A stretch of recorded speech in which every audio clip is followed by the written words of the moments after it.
If you've been to the mall recently, I'm sure you've noticed that everyone is coming down with holiday fever. The lines are more tangled than a box of Christmas lights, and there's no such thing as a quick trip. Luckily, 1-800-Flowers.com makes finding the perfect gift a joyous occasion. Skipping lines and hitting 1-800-Flowers is my holiday answer. And right now, 1-800-Flowers is giving my listeners a special 24 for 24 offer. 24 holiday lights roses for $24. It's only $1 a rose. 24 holiday light roses are the perfect way to give a holiday surprise to that special person on your list. These beautiful bouquets of 24 roses in a rush of Christmas light tones will leave your loved ones stunned without spending a fortune. It's the best of both worlds. Holiday roses at an unbeatable price. These gorgeous roses from 1-800-Flowers are picked at their peak and shipped overnight to ensure freshness. 24 holiday lights roses for only $24. Unreal deal, but it expires Wednesday. When it comes to meaningful holiday moments, trust in the quality bouquets of 1-800-Flowers.com. To order 24 holiday lights roses for only $24,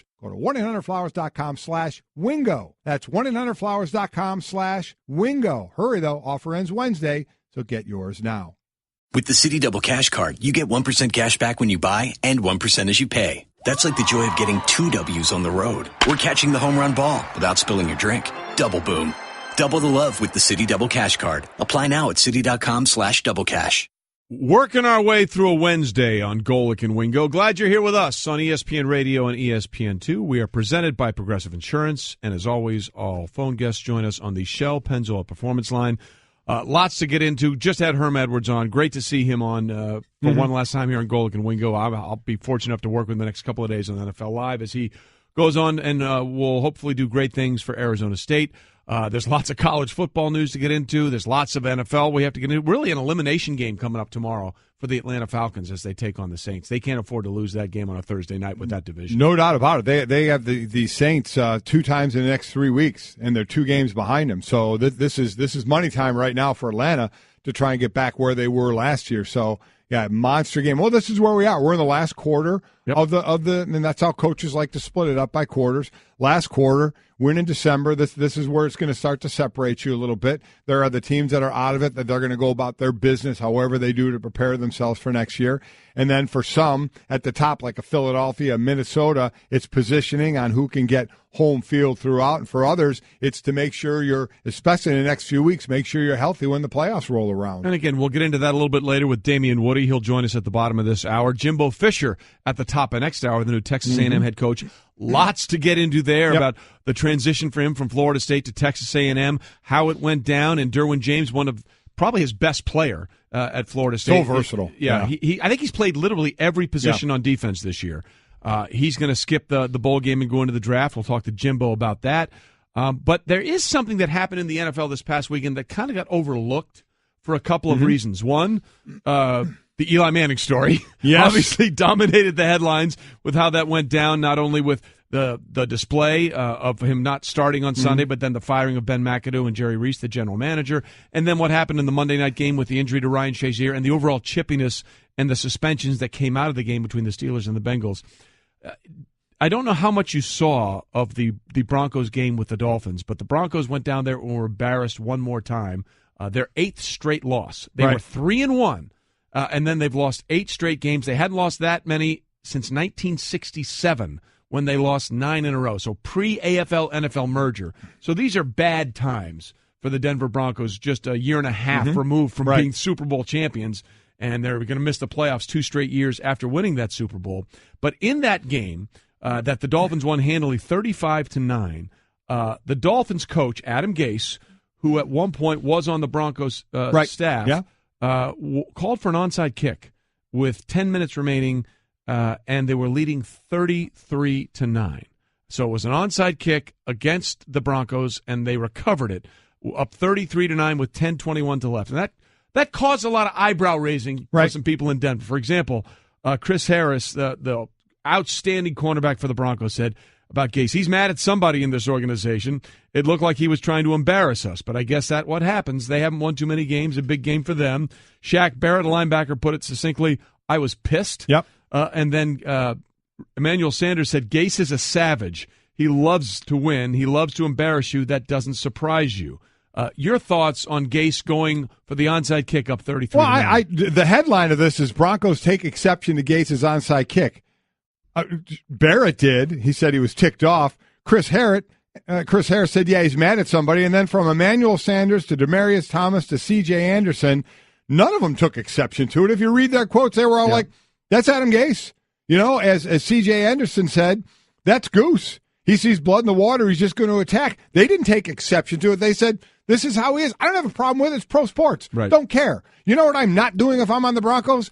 Complaining that onside kick just happened when I got my butt handed to me for the 8th straight week. 8 straight I'm not worried games. about what the other team is doing. Yeah. And to these Broncos' credit, they're not either. They're saying, we know the guy.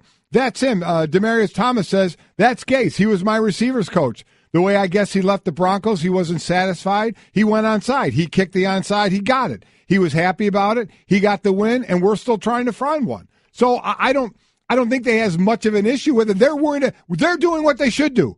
That's Gase. Blood in the water. Likes to do that. We need to worry about ourselves. And to me, that is exactly the point. You want to try and embarrass me? Okay, you've earned that right because you're kicking our butts all over the field. I'm not going to worry about that. Well, this sounds very similar to 2007 in completely different circumstances when, the Spygate year for the Patriots and Bill Belichick was like, really?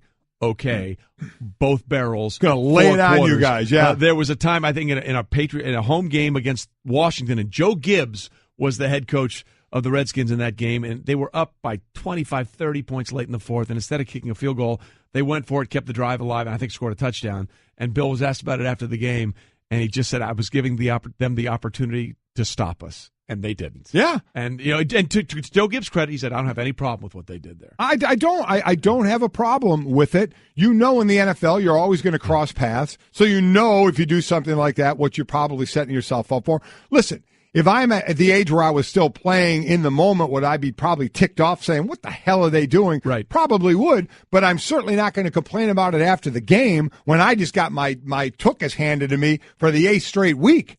That's the last thing in the world I need to worry about is the fact that they onside kick with 24 points to go. Worry about yourselves. Worry about getting a win. By the way, good for you for using tuchus. That's one of the great underrated words of all time. When I was working in St. Louis, Blues game, Brett Hull took a slap shot right up his right cheek. 70 miles an hour, vulcanized rubber. Yeah. Not going to feel good. I did a live shot with him after the game. First question was, how's your tuchus? He's like, it's fine. Yeah. He just moved on. He was like, really? You just asked me that on we TV? Move on. Yeah. But here's the backstory for this, which is really interesting. According to the Miami Herald, one of the reasons Gase did this that he believes, per sources, is that the Broncos GM John Elway badmouthed him to then GM of the 49ers Trent Baalke about that job. Now, Gase didn't complain at the time because I thought Elway was doing this so as to hire him for the vacant Broncos head coaching job, and that didn't happen. So there is a little context, and that goes into a bigger picture here with Denver, okay?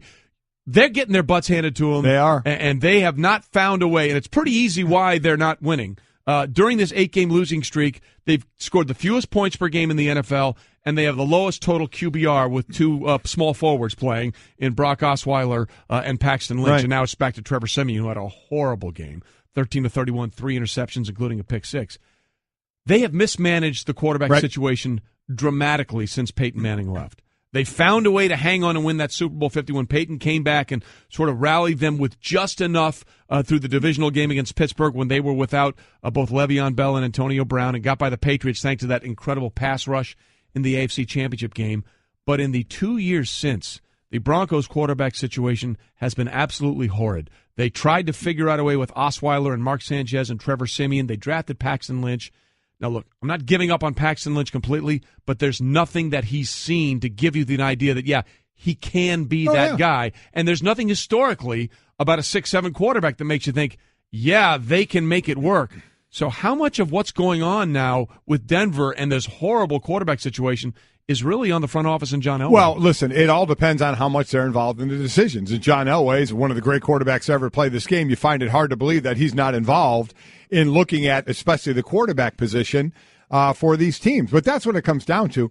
There are GMs and there are management that say my football people are dealing with this, whether it be the coach or somebody else along with the coach that's involved. But normally the GM is very involved in this, and you have to imagine John Elway is very involved in this, so he absolutely deserves some of the criticism for this, especially at the quarterback position. Listen, when they took Paxton Lynch, I said it at the time. I wouldn't have drafted Paxton Lynch in the first round, the third round, the fourth. I just didn't see the translation from the college game to the pro game. Now, we'll see. He's still got time. Yep. We'll see where it goes. I didn't see it at the time.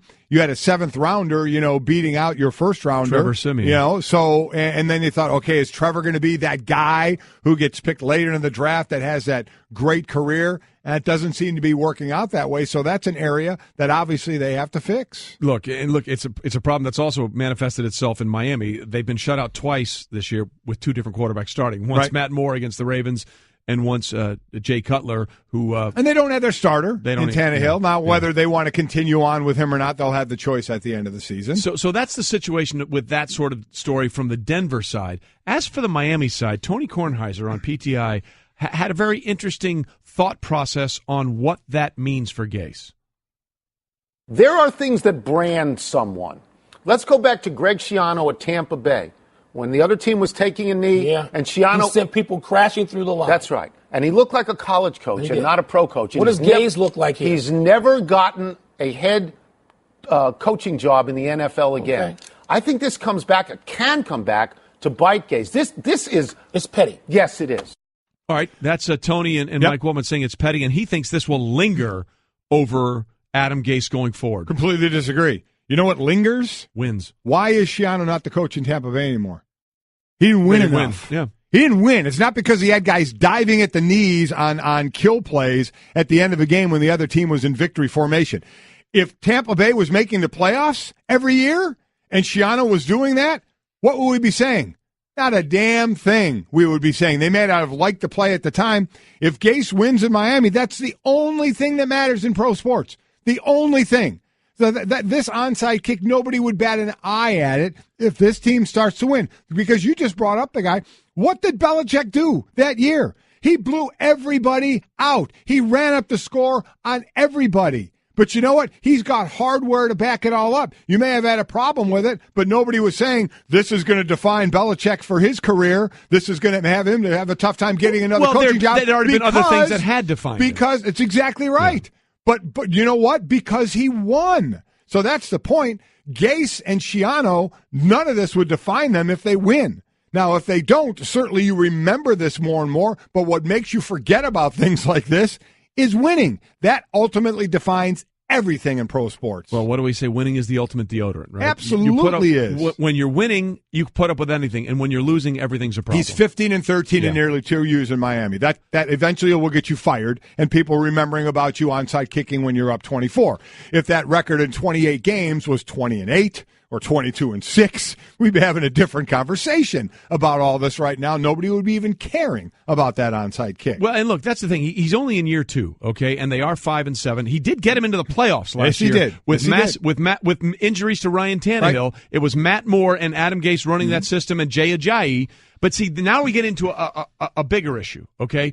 Not only is the decision for Jay Cutler to bring him out of the booth not look so great, because I'm pretty sure the results would have been the same had you not spent $10 million on him and just run with Matt Moore. Right. Okay? So then there's that. Then there was the decision very early this year to say, you know what? Jay Ajayi's not buying in.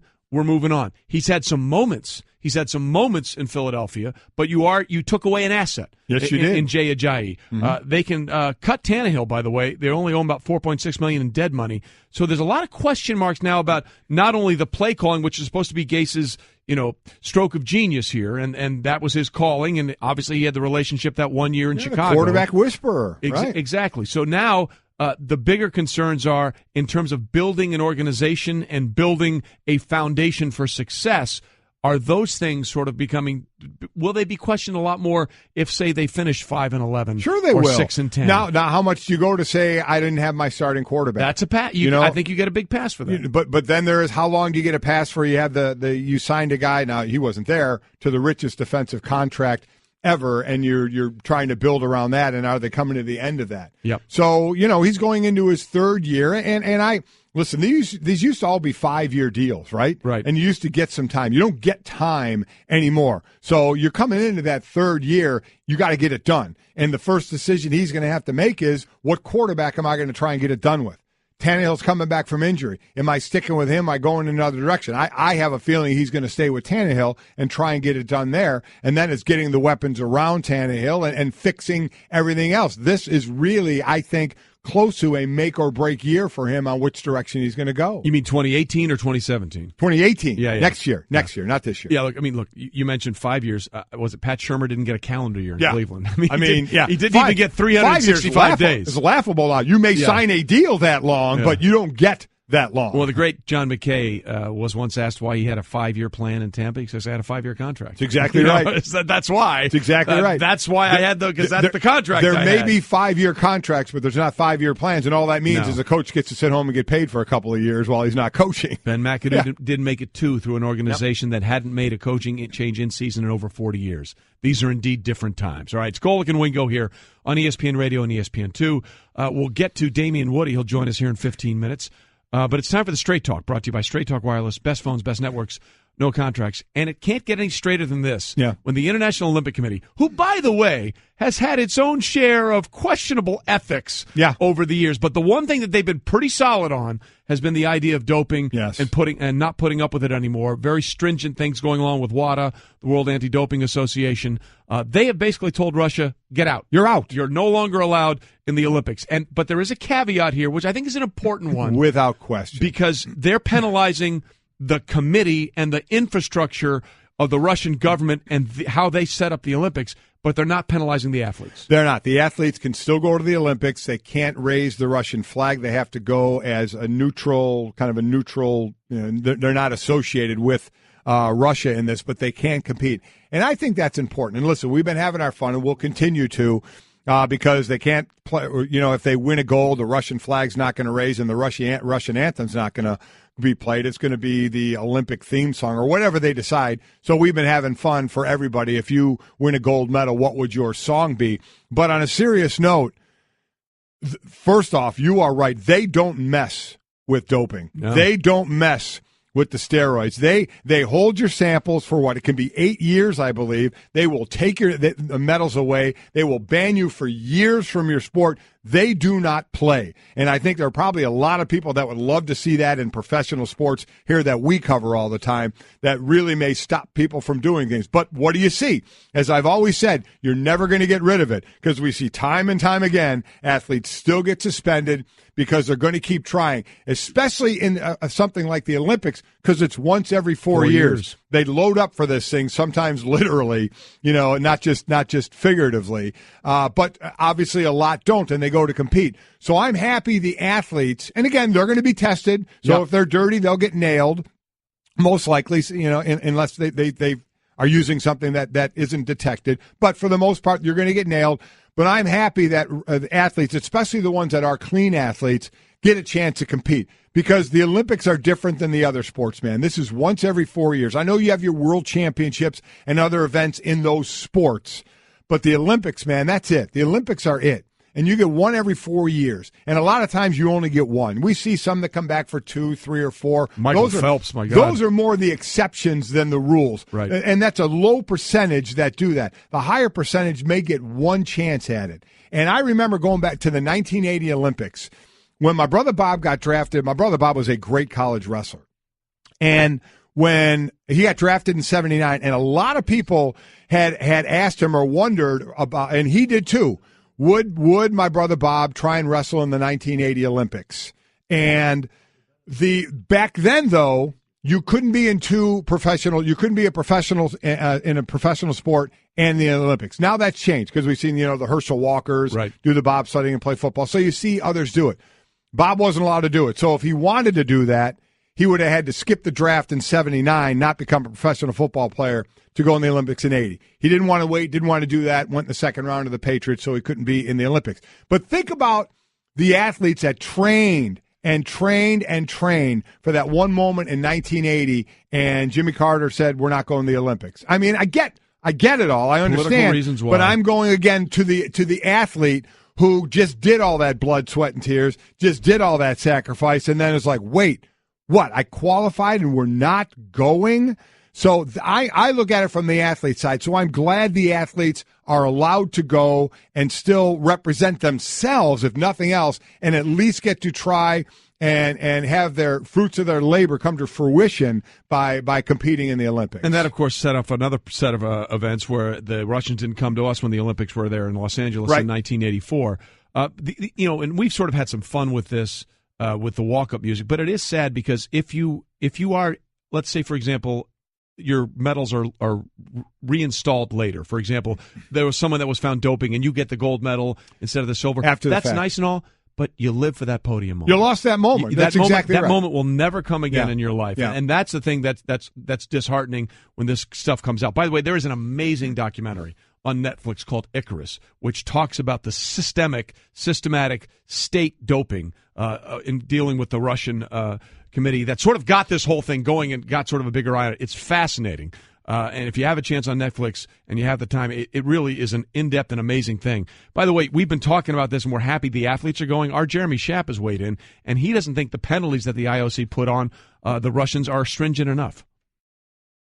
Because it is allowing particular Russian athletes, subject to their approval, to take part in the games, although officially they will not be competing for Russia. The Russian national anthem will not be played. If they win gold medals, Russia officially will win 0 medals at these games in South Korea. It's big, but it's not comprehensive, and it's very similar to what was done back in 2016, just before the Rio Games, after the first revelations about the widespread nature of this doping. And look, I understand what Jeremy's saying, but at the end of the day, if the athlete himself or herself has done nothing wrong, and you can't prove that there's something there, they should be allowed to compete. Listen, I completely agree. And if they've been busted, they're going to get suspended for X amount of time anyway. They're not going to be treated than any other different athlete out there. So I understand what Jeremy's saying, but I'm happy the athlete, they get a chance to compete, which means they're going to be tested, which means if they're dirty, they'll get nailed for it. Hopefully they will get nailed for it, and they'll suffer those ramifications as well. But, man, we know each other a long time. We haven't done this show. I'm an Olympic freak. I absolutely love it. And I was always asked, because football was my sport, would you have rather won a Super Bowl and an Olympic gold medal? It's not even close, an Olympic gold medal. Yep. To me, whether it's a team sport in the Olympics or not, or an individual, I also wrestled like my brother Bob. He was a better wrestler than I was. But if I would have won in a wrestling gold or any other type of gold, just for that moment, to know I was representing my country in the world and to stand number one on that podium and have the flag go up and the anthem played with that gold, I can't even fathom that feeling. I know it would have been a great feeling to win a Super Bowl. Yep. Don't get me wrong. But it's not even a question to me. If I could have had that moment, I would have taken that moment. Well, your sentiments are echoed by so many players, whether it's something like golf or tennis, that play for themselves individually. Right. And when they talk about playing on a Ryder Cup team or a Fed Cup team, how much different that feeling is, knowing it's not just about you, but it's about your teammates, which you never have in those sports, as well as representing your country. The feelings can be overwhelming. Look, I covered the 2002 Olympics in Salt Lake City for ESPN. It was great. Froze my butt off on that roof every night, but it was a lot of fun being there. And you get involved and see how much the whole spirit of community and what it means to represent your country means to so many of these players. It was absolutely a delight. One of the highlights of my eons of years here at ESPN. All right, that was Straight Talk Wireless, nationwide coverage on America's largest and most dependable 4G LTE networks. Coming up, apparently while we've been riffing here, the big man Damien Woody has been entertaining the staff behind the glass. They've been telling us the show they've had in there has been better than what we've been out here. Of course. They're probably not wrong. Yeah. They're probably not wrong. So we got to get Damien on this side of the glass to give us some of that. Hey everyone, Mike Golic here. Support for Mike and Mike podcast comes from our friends at Rocket Mortgage by Quicken Loans. Chances are you're confident when it comes to your work, your hobbies, your life. Rocket Mortgage gives you that same level of confidence when it comes to buying a home or refinancing your existing home loan. With Rocket Mortgage, you can apply simply and understand fully so you can mortgage confidently. To get started, go to rocketmortgage.com/Mikes. Equal housing lender, licensed in all 50 states, NMLS consumeraccess.org number 3030. Life happens. With ADT, you can feel safe with an ADT starter kit professionally installed for only $49. Call today and install an ADT starter kit that includes security panel, keypad, key fob, entry and motion sensors, and for a limited time, get a camera included and installed at no additional cost. That's a $449 value installed for just $49. Requires 36-month monitoring contract, QSB, and EasyPay. Activation and early term fees may apply. Certain marks excluded. License available at ADT.com, Florida EF001121, UBZ F1639. We're delighted to have people in studio like the big man, Damien Woody, who apparently has been given the straight talk to the crew for about the last 10 minutes while we were talking. But now he joins us on air to give us a straight talk by Straight Talk Wireless. Best phones, best networks, no contracts. Okay, so we had all this conversation. We were going to talk with you, and then I get in my ear from the producer, Stanzik, and that you've been just riffing in there. So what was the thing you were riffing most that had everybody humming when you were talking in there? Well, we were talking about LeVar Ball. Okay. So moving on. Yeah. Moving on. No, I said, why does everybody take him so serious? I don't look at it, the stuff that he says, which is outlandish type things. I don't take him seriously. It's just entertainment. It's comedy to me. It's just, I find it funny how everyone just gets so disgusted and just so hardcore when I just see it for what it is, just entertainment. That's all I see it for. We've decided just not to take it. Yeah. Well, that's fine too. Yeah. That's fine too. I mean, we get it. We talked about it yesterday because he made a couple of decisions that had people questioning, and that's fine. And then we move on. Yeah, we move on. Seamlessly move on. Right. Okay, so we were talking about the onside kick that Adam Gase pulled. Yep. Were you talking about that? Yeah, we were talking about that as well. What was your thought on that? See, I don't get it. I don't get as sensitive as other people. People think, oh man, that's BS and all that. And I'm like, just recover the damn thing. Excuse my language. Don't right? worry. Hey, just recover. Don't worry about it. Just recover the onside kick. I mean, it's not that big of a deal. Like when people run up the score, I don't get the frustration or all the pettiness, all of the craziness that people say. He's running up score. Well, stop them. Yeah. Stop them from running up the score. Yeah. To me, it's just I've never really bought into all this. Oh man, that's Bush League and all that type of stuff. Like, just do your job and prevent them from doing it. To me, it's that simple. I completely agree. Especially in that case where they were up 24. Denver lost 8 straight. I'd be way more concerned about the fact that I've lost 8 games in a row than the fact that they won an onside kick. Now, not to say when I'm standing there on the field, I'm not a little bit like, man, this is Bush League. But then when you stop and go in the grand scheme of things, okay, we got to stop it. You're right. Recover it. Stop the guy from getting in the end zone if they want to score another touchdown. More importantly, we need to do something about not losing 8 games in a row. Win a game. Yeah. Completely agree. Completely agree. Literally a game. Game. They were 3-1. They've dropped 8 straight. They haven't dropped this many since 1967. Which it's mind-boggling. We're talking about the Denver Broncos, one of the winningest franchises in the league all time, especially recently. And to think that the Denver Broncos has dropped 8 straight games, it's just it's hard to wrap my mind around. Couple that with Kansas City, losing 6 of their last 7. I mean, just falling, and Oakland being as inconsistent as they are. And now we're all waiting for the Chargers to make that move now. Well, we were talking about the AFC West. Yeah. Like, AFC West is, it's fun right now, man. It is definitely fun. But a lot of fun people, for who? It's fun for the LA Chargers. Everybody but Denver. Yeah, okay. I mean, a lot of people came to the season thinking AFC West was the toughest division. Could have 3 teams in the playoffs. Yeah. And I mean, now they're all just sitting at 500 or worse. Yeah, and look, and the one team that may win the division is the one that started 0-4. Yeah, they're the only team in NFL history to do that when they were in San Diego in 1992. I took a notice of especially what you put out on Twitter, Damien, during the Monday Night Football game. Look, for anybody that doesn't know you like I know you, you are all about the game. You were all about the collisions. You were all about getting in there and being nasty at the line of scrimmage and imposing your will on another human being. You got no problem with any of that. Like Louis Riddick says, you like that part of the game. Absolutely. You enjoy that part of the game. Yet you were disturbed on some level with what you saw Monday night between the Steelers and the Bengals. Why? Yeah, listen, for those who don't follow me on Twitter, the one thing. By the way, if you're not following Damien on Twitter, you're doing football season wrong. Okay, do yourself a favor, enjoy it. So I'm watching the game with my wife, who's she's a football lifer, just as much of a fan as I am.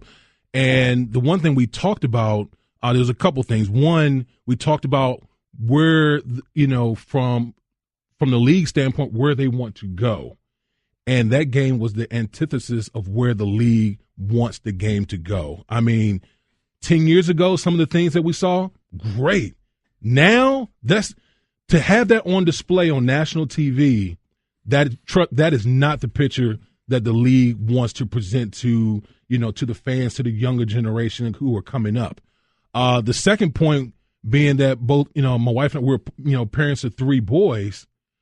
When you see those type of hits and those type of things happening in that Monday night game, it gives you pause, because as much as I'm a fan of football and my wife is a fan of football, first and foremost, we're parents, and our job as parents is to protect our kids.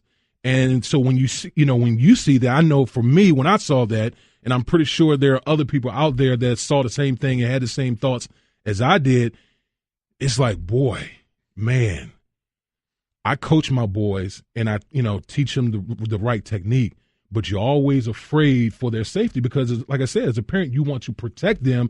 And when you see the type of hits that those guys were delivering on Monday night, it really scares you. And again, like I said, it gives you pause as a parent. A couple things. First, on the hits. And as ball players, the way we watch a game, and I don't want to speak for you, Damien, but I think you would agree and understand this. When you watch a game, or more importantly, when you see someone get hurt, as a player, you kind of watch a guy and you can kind of know if he's really hurt or not. Right. So you see a guy and you say, oh, God, there goes his knee. Mm-hmm. He's out for a year. You see a guy who has maybe dislocated his elbow. Okay, could be out 6 to 8 weeks. We all know the number. We see a guy, oh, he's really hurt. And we put X amount to it. The scary thing for all of us, Trey, was you see a guy go down, grab his back, roll over, and never move his legs. Yep. Now all of a sudden it's like, oh, my God, okay, I can't put that in any kind of context. Right. Now, when I was playing, there were 2 players in my years playing, Mike Utley and Dennis Bird, right, who went through that while I was playing. But as a player, you can't put it into context of, okay, that's not a year thing. That's not a 6 day. I don't know what that is. That could be life altering. What just happened? Yeah, there. and Mike, think about this. I mean, we both played a game. We never win. We've never went to any game thinking something like that could happen. It's just a mindset of players that we feel like we're right, invincible, right, and that we're gladiators and we're out there trying to impose our will on the next person. So when you see something like that happens with Ryan Shazier, you're like, whoa, it makes you feel human on the football, on the one place where you feel the most invincible. Yeah. At that moment, you feel the most human seeing something like that. So on the other side of that, now to your kids, and now something I know my wife and I and others are very involved with the kids. And Herm said the same thing. I've been saying this a lot, and Herm just said he was in here. The next generation coming through. That's why I am in a good place with your kids, and a good place with young kids, because it is being taught differently. Right. So I'm hoping by the time the next generation comes through that you won't see as many players, or hopefully none, but there'll be some who have their head down when they hit, or diving and hitting another guy in the head. That the stuff we're seeing, that these players who are doing it, let's be honest, that's the way they were kind of taught the game. Right. So that's the whole hope, and that's why I'm a glass half full guy anyway, but that's why I'm actually excited for the next group. When I talk to youth football players, I say, you guys are the next players in the NFL. All of us played youth football. Right. Everybody in the NFL played youth football. You guys are the next people coming through, and look how they're being taught. They're being taught a different way now. Football will never be safe, but you can try and make it safer in areas of keeping your head up, of equipment, of practice time to repetitive hits. So I actually feel much better about the youth today in the way the game is being taught by the time they get to, whether it be high school, college, or the NFL, depending on how far they make it. And Mike, there's a lot of times when it comes to having your kids playing a game of football, the wives are heavily involved. They're making decisions. They're making decisions 9 times out of 10. And for me, I know, like with my wife, it was imperative that I coach our boys, the proper technique, and that my wife really knows the game of football. And that's the one thing that gives her solace. And it goes to your point moving forward. I think the younger generation are being more educated. They're getting better educated on the proper technique and how to play the game the right way. My wife tells the moms around the country, if you want to choose to not have your kid play, that's certainly your choice. But in making that choice, don't choose out of fear, choose out of knowledge. And if you get the knowledge and information and still don't want to, that's fine. But get the knowledge, make the choice out of that, not out of fear. Look, what you said was just the most poignant. Football's never going to be completely safe. That's never going to happen. Right. We can make it safer. But at the end of the day, Doug Baldwin put out a tweet yesterday that summed it up best.